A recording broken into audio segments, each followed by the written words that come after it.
Not only students, adults could be naughty too. And naughtiness is not a problem. But still, here is a video because I have received a lot of requests on how to manage naughty students. Welcome viewers to Y2L. I would like to share with you that I have already made a video on how to quiet a noisy class whose link is flashing up, and it is already the most watched video at Y2L. And here I am on request for how to manage naughty students.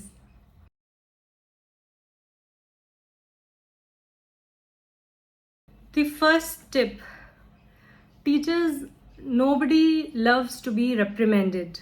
It's not that children do wrong things because they love to be scolded. There is something wrong, and the first step to that is to stop viewing them from a negative lens.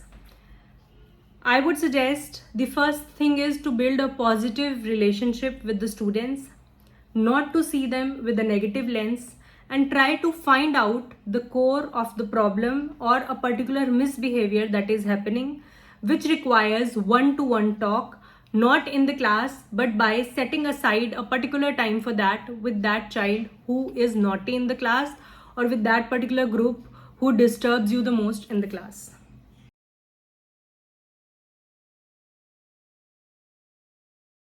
The second tip is use non-verbal cues. Less is more, remember? So always shouting and lecturing, giving them a speech on what is right and what is wrong would not work. Sometimes just the expression, anything could work, or just nodding at them, moving closer to them and softly telling them that they should stop. These little things, the non-verbal gestures could work. Just these things. So less is more, identify that and do try it. I'm sure you will notice a difference.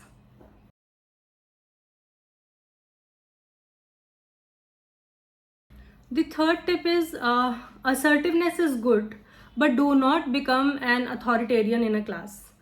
Offer choices to the students. Yes, this is the third tip.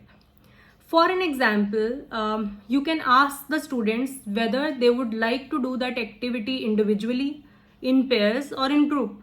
So this would delegate some decision-making power in their hands, and they feel good about it. They can stop disturbing you or behaving in a manner that is not acceptable to you. So give them choices, let them make decisions. Or for an example, you can ask them, would you like to understand the concept first and take notes later, or you want to take notes in this class and we understand the concept in the next class? So give them a choice to decide. This way, it's a win-win situation.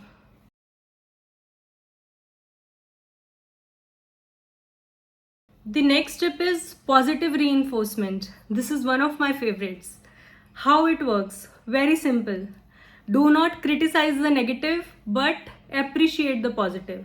It is not important that you are telling a particular child that be quiet, but it is important that you appreciate the other child who is already quiet. For example, instead of telling Rahul, be quiet, you can tell his friend, Aman, very good, you are sitting nicely and listening to me. So this could work. So this was just a small example. It depends on the classroom scenario. So instead of criticizing a particular thing, appreciate the opposite, the one who is already following it. So it gives a cue to the doer of a negative thing to stop doing that.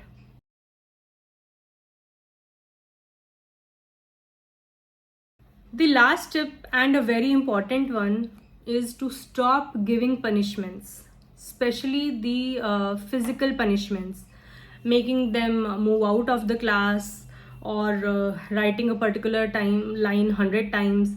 These things don't work.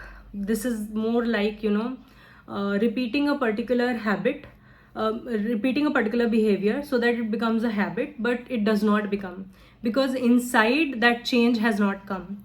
So what is important here, instead of giving punishments, start giving reflective tasks. For example, if a child did a misdeed, tell them to write a paragraph on what they did, why they did, and what was the result of it, how could it be different. So this way they will think about and reflect on it. So always give constructive corrective measures or reflective responses to the misbehavior instead of giving punishment. Of course, this is for certain things that are not, of course, this is not for the major things, but for the little things that happen in the class.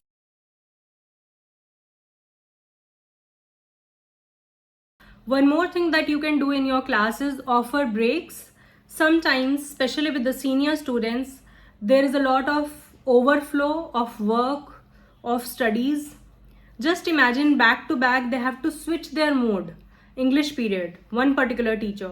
Then after 45 minutes, there is another teacher and other subject. Now they were already absorbing what they learned about the grammar rules or report writing format, and now they have to switch their mode to mathematics because they have to do trigonometry. So this is very difficult for a human being. A teacher is a subject teacher, but a child has to do all the subjects.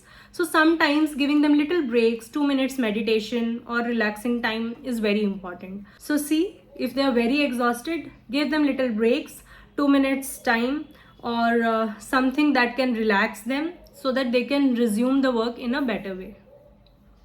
So that is it for today. These were the tips for managing your naughty students or controlling the noisy class. You can use any of these, all of these as per your ease, and let me know in the comments which particular tip worked best for you. I would be waiting for your comments. Thank you and take care of yourselves.